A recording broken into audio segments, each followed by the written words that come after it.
दोस्तों, संसद में राहुल गांधी और अखिलेश यादव ये दो बड़े मजबूत चेहरे हैं विपक्ष के। एक कांग्रेस के सांसद हैं, नेता विपक्ष हैं, और दूसरे उत्तर प्रदेश के पूर्व मुख्यमंत्री और कन्नौज के सांसद। लेकिन इन दोनों के बीच में आपने एक चेहरे को खूब देखा होगा और उस चेहरे का नाम है अवधेश प्रसाद। जी हां दोस्तों, अयोध्या के सांसद अवधेश प्रसाद राहुल और अखिलेश के बीच में हमेशा नजर आते हैं। जब नए सांसदों की शपथ हो रही थी उसके बाद भी अवधेश प्रसाद खूब सुर्खियों में रहे। अखिलेश यादव ने भी उनकी तारीफ की, राहुल गांधी ने भी उनकी तारीफ की। राहुल गांधी ने अपना भाषण देते हुए बीच में रुककर उनसे हाथ मिलाया। अखिलेश यादव ने भी अपना भाषण देते हुए बीच में रुककर उनका नाम लिया। और जब अवधेश प्रसाद बोल रहे थे तब भी अखिलेश यादव ने बार बार उनको अयोध्या की याद दिलाई। दोस्तों, इस देश में इंडिया गठबंधन के जितने सांसद चुनाव जीत करके आए उन सब में अगर आप ये माने कि सबसे ज्यादा चर्चाओं वाला सांसद कौन है तो वह नाम अवधेश प्रसाद का है। विपक्ष के तमाम सांसदों ने जब अपनी बात रखी तो उन्होंने एक बार अयोध्या का और अवधेश प्रसाद का जिक्र जरूर किया। अवधेश प्रसाद अयोध्या से चुनाव जीते हैं, उन्होंने बीजेपी के लल्लू सिंह को चुनाव हराया है और राहुल गांधी और अखिलेश यादव बार बार अवधेश प्रसाद का चेहरा दिखाकर नरेंद्र मोदी को घेरते हुए उन पर तंज कसते हुए नजर आते हैं। अब दोस्तों याद कीजिए, जब अखिलेश यादव चुनाव जीतने के बाद पहली बार नई संसद में दाखिल हो रहे थे तो उनके एक हाथ में संविधान की कॉपी थी और दूसरे हाथ से उन्होंने अवधेश प्रसाद का हाथ पकड़ रखा था। आखिर इसके मायने क्या हैं? और आपके मन में भी यह सवाल होगा कि आखिर अखिलेश यादव जहां भी जाते हैं उनके साथ अवधेश प्रसाद क्यों मौजूद होते हैं। हाल ही में अवधेश प्रसाद मुंबई गए, जहां उनका पूर्व मुख्यमंत्री उद्धव ठाकरे ने भी स्वागत किया, सोनिया गांधी ने भी उनको बधाई दी। मतलब इस देश के तमाम विपक्षी दल के नेता अवधेश प्रसाद को हाथों हाथ ले रहे हैं। अवधेश प्रसाद की पूछ ज्यादा है, अवधेश प्रसाद के साथ लोग खड़े होकर तस्वीरें खिंचाना चाहते हैं। आखिर ऐसा क्यों? क्या सिर्फ एक चुनावी जीत ऐसा करा सकती है?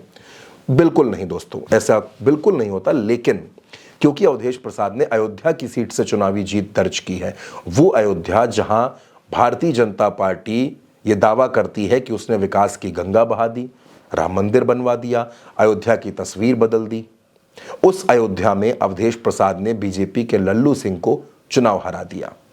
अब ये कैसे हुआ, ये भारतीय जनता पार्टी के लिए आज भी यानी परिणाम आने के 1.5 महीने बाद भी एक दर्द बना हुआ है। बीजेपी ये समीक्षा नहीं कर पा रही कि आखिर अयोध्या कैसे हार गई। बार बार बीजेपी ने अपने तमाम बड़े नेताओं को अयोध्या भेजा ये समझने के लिए, ये पता करने के लिए कि अयोध्या में हम क्यों हारे, लेकिन उसकी वजह आज तक भारतीय जनता पार्टी को नहीं पता चल पा रही है। अगर कोई वजह पता चलती है तो वो ये कि अयोध्या के लोगों के साथ मुआवजे में अनदेखी की गई, लोगों के साथ जमीन में कई मौकों पर धोखाधड़ी की खबरें सामने आई और कई लोगों को सही मुआवजा नहीं मिला। इसकी वजह से भी अयोध्या के लोगों में नाराजगी थी और अखिलेश यादव का जो पीडीए कार्ड था, जो पीडीए फॉर्मूला था, वो हिट कर गया। अब अवधेश प्रसाद जिस सीट से विधायक थे वहां उपचुनाव होगा और अवधेश प्रसाद के बेटे को ही समाजवादी पार्टी वहां चुनाव लड़ाने की तैयारी कर रही है। अवधेश प्रसाद के जरिए इंडिया गठबंधन साधना क्या चाहता है? दोस्तों, अवधेश प्रसाद के जरिए भारतीय जनता पार्टी का जो सनातन कार्ड था, जो हिंदू कार्ड था, जिस तरह से धर्म की राजनीति भारतीय जनता पार्टी करती थी और लोगों से धर्म के नाम पर वोट मांगती थी और वोट मिलते भी थे, उस कार्ड को इंडिया गठबंधन ने फेल कर दिया है। यानी एक जो वो नैरेटिव सेट कर दिया था कि बीजेपी ही चुनाव जीतेगी, कोई चाहे जितनी कोशिश कर ले, चुनाव तो मोदी जी जीत रहे, उस नैरेटिव को भी अयोध्या की हार ने तोड़ दिया है। और इसमें कामयाबी, एक बहुत बड़ी कामयाबी अखिलेश यादव के पीडीएफ फॉर्मूले की भी है। साथ साथ अवधेश प्रसाद दलित बिरादरी से आते हैं तो दलित बिरादरी का वोट हर किसी ने देखा। जिस तरह इंडिया गठबंधन के साथ इस बार दलित वोटर्स खुलकर गए, इसका फायदा अखिलेश यादव को मिला।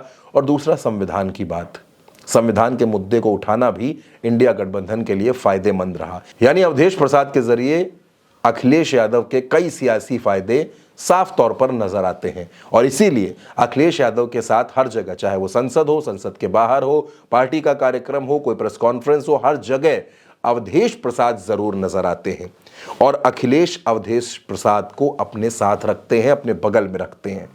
शायद अखिलेश यादव अवधेश प्रसाद के जरिए कोई बड़ी तैयारी भी कर रहे हैं।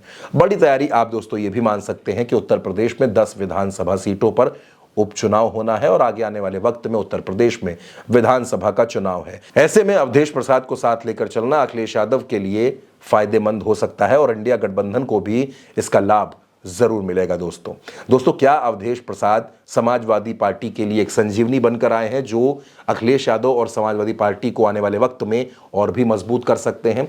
इस खबर पर आपकी जो भी राय हो, अपनी राय हमें कमेंट बॉक्स में जरूर भेजिएगा।